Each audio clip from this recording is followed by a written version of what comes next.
السلام علیکم دوستو، میں ہوں علی رضا اور آپ دیکھ رہے ہیں اے آر نالج۔ ناظرین گرامی، فرعون مصر کا بادشاہ کیسے بنا اور اس کے پہلے کے حالات کیا تھے؟ فرعون دراصل مصر کے بادشاہوں کا لقب ہوا کرتا تھا، یعنی پہلے مصر کا جو بھی بادشاہ بنتا اس کو فرعون کہا جاتا تھا۔ حضرت موسیٰ علیہ السلام کے دور میں جو بادشاہ یعنی جو فرعون تھا اس کا نام ولید بن مصعب بن ریان تھا۔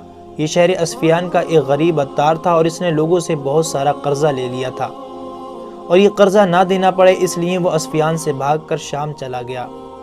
لیکن شام میں اس کو کرنے کے لیے کوئی روزگار نہ ملا تو وہ کچھ پیسے اور روزگار کمانے کی تلاش میں مصر آ گیا، جہاں اس نے ایک گاؤں میں دیکھا کہ یہاں تربوز بہت سستے ملتے ہیں اور شہر میں مہنگے۔ تو اس کے ذہن میں یہ خیال آیا کہ اگر میں ان تربوزوں کو شہر میں لے جا کر بیچوں تو مجھے ان سے کافی منافع ہوگا۔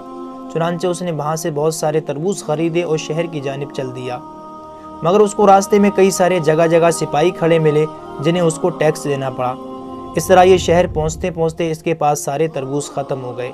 اب ناظرین، فرعون کے ذہن میں یہ بات آ چکی تھی کہ اس شہر میں کوئی شاہی قانون نہیں ہے، یعنی کوئی بھی چاہے تو شاہی افسر بن کر لوگوں سے مال وصول کر سکتا ہے اور کوئی انہیں پکڑنے والا بھی نہیں ہے، یعنی جس کے من میں جو آتا ہے وہ کرتا ہے۔ اب ناظرین، اس نے سوچا کہ کسی طرح جو پرانا فرعون یعنی جو اس وقت مصر کا بادشاہ تھا اس تک پہنچ سکوں۔ اب اس وقت کے فرعون تک پہنچنے کے لیے اسے کوئی ذریعہ اور راستہ چاہیے تھا۔ اس وقت ناظرین مصر میں ایک مہاماری یعنی بیماری پھیلی ہوئی تھی جس سے لوگ کثیر تعداد میں مر رہے تھے۔ فرعون نے اس کا فائدہ اٹھایا اور قبرستان میں جا کر بیٹھ گیا اور اپنے آپ کو ایک شاہی افسر بتا کر لوگوں سے ہر مردے پر 5 درہم ٹیکس وصول کرنے لگا۔ اس بہانے اس نے چند ہی روز میں بہت سارا مال جمع کر لیا۔ اتفاق سے ناظرین ایک روز بادشاہ کے قریبی رشتہ داروں میں سے کسی کی موت ہو گئی۔ جب وہ اسے دفنانے کے لیے قبرستان پہنچے تو اس فرعون نے ان سے بھی 5 درہم مانگے، لیکن اس کو پیسے تو نہیں ملے بلکہ فرعون کو گرفتار کر کے بادشاہ تک لایا گیا اور بادشاہ کو اس کا پورا معاملہ بتایا۔ بادشاہ نے فرعون سے کہا کہ تمہیں قبرستان میں کس نے مقرر کیا تھا؟ فرعون نے کہا کہ مجھے آپ تک پہنچنا تھا، اس لیے میں نے یہ بہانہ بنایا۔ میں آپ کو یہ بتانا چاہتا ہوں کہ آپ کے ملک میں بہت خراب حالات ہیں، جس کے من میں جو آتا ہے وہ کرتا ہے۔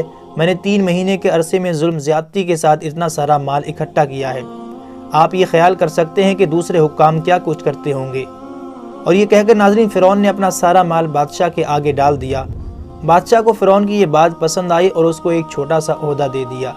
اب ناظرین فرعون نے بڑی چالاکی سے رفتہ رفتہ ایسے کام کیے جو بادشاہ اور لوگوں کو پسند آنے لگے۔ یہی سلسلہ دھیرے دھیرے آگے چلا اور ایک دن فرعون تمام لشکروں کا افسر بن گیا۔ جب ناظرین ملک مصر کا بادشاہ یعنی جو اس وقت کا فرعون تھا جب وہ مرا تو رعایا نے فرعون کو تخت پر بٹھا دیا اور اس طرح سے فرعون مصر کا بادشاہ بن گیا۔ کچھ ہی دنوں میں ناظرین فرعون نے لوگوں پر سخت قانون لاگو کر دیے اور جو اس کا حکم نہ مانتا اس کو کڑی سزا دیتا۔ دھیرے دھیرے ناظرین فرعون اپنی حکومت کے نشے میں اس قدر مغرور ہو گیا کہ خدائی کا دعویٰ کر بیٹھا اور لوگوں سے زبردستی اپنے آگے سجدہ کرواتا۔ فرعون بنی اسرائیل پر بہت مظالم ڈھاتا اور ان سے محنت اور مشقت کے کام لیتا۔ ایک روز ناظرین فرعون نے خواب میں دیکھا کہ بیت المقدس کی طرف سے ایک آگ آئی اور اس نے پورے مصر کو گھیر لیا اور تمام فرعونیوں کو جلا ڈالا اور بنی اسرائیل کو کوئی ضرر نہ پہنچایا۔ یہ عجیب و غریب خواب دیکھ کر ناظرین فرعون پریشان ہونے لگا اور اس نے نجومیوں سے اس کی تعبیر پوچھی۔ نجومیوں نے بتایا کہ بنی اسرائیل میں ایک ایسا لڑکا پیدا ہوگا جو تیری بادشاہت کو ختم کر دے گا۔ یہ سن کر ناظرین فرعون نے حکم دیا کہ بنی اسرائیل میں جو بھی لڑکا پیدا ہو اس کو قتل کر دیا جائے۔ اس طرح سے بنی اسرائیل کے لاکھوں بچوں کے قتل کیے گئے، مگر ناظرین جو اللہ کرنا چاہتا ہے اسے کون روک سکتا ہے؟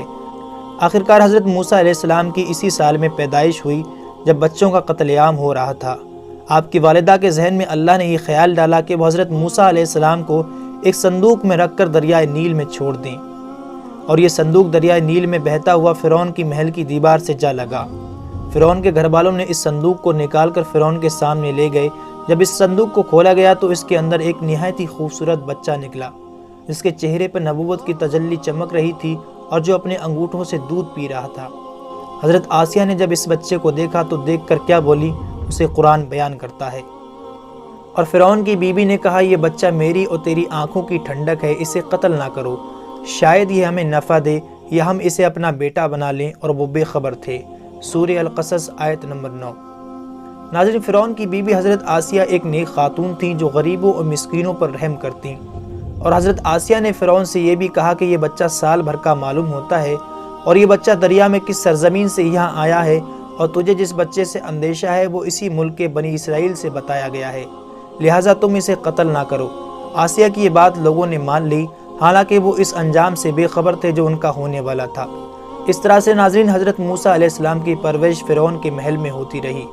جب اللہ نے حضرت موسیٰ علیہ السلام کو نبوت سے سرفراز فرمایا اور آپ علیہ السلام نے فرعون کو نصیحت فرمائی اور کئی معجزے اسے دکھائے، جب حضرت موسیٰ علیہ السلام بنی اسرائیل کو غلامی سے نجات دلانے کے لیے مصر سے نکلے تو فرعون نے انتہائی تکبر سے بنی اسرائیل کا قتل عام کرنے کے لیے اپنی عظیم فوج کے ساتھ ان کے پیچھے روانہ ہوا، مگر جب ان کے قریب پہنچا تو اللہ کے حکم سے ایک آسمانی آگ نے ان کا راستہ روک لیا۔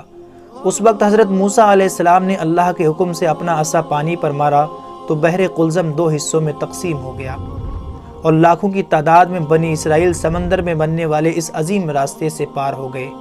اور جب فرعون کی فوج نے ان کا پیچھا کرتے ہوئے اس راستے سے گزرنا چاہا تو اللہ نے سمندر کے پانی کو آپس میں ملا دیا اور فرعون کو اس کے لشکروں سمیت ڈبو کر ہلاک کر دیا۔ اس سارے واقعے کو ناظرین قرآن پاک میں کچھ یوں بیان ہوتا ہے، اور ہم نے جب بنی اسرائیل کو دریا پار کرا دیا تو فرعون اور اس کے لشکروں نے شرکسی ظلم زیادتی کے ساتھ ان کا پیچھا کیا، حتیٰ کہ جب فرعون ڈوبنے لگا تو بول اٹھا کہ میں اس بات پر ایمان لایا کہ اس کے سوا کوئی معبود نہیں جس پر بنی اسرائیل ایمان لائے ہیں، اور میں بھی سر اطاعت جھکا دینے والوں میں سے ہوں۔ اس سے کہا گیا اب ایمان لاتا ہے، حالانکہ تو اس سے پہلے نافرمان رہا اور تو فسادی تھا، اور آج ہم تیری لاش کو بچا لیں گے تاکہ تو اپنے بعد والوں کے لیے عبرت کی نشانی بنے، اور بے شک اکثر لوگ ہماری نشانیوں کو سمجھنے سے ضرور غافل ہیں۔ اور آج ناظرین فرعون کی لاش پوری دنیا کے لیے عبرت بنی ہوئی ہے، جو کبھی اپنے زمانے میں خدائی کا دعویٰ کیا کرتا تھا اور آج بے بس اور لاچار پڑا ہے۔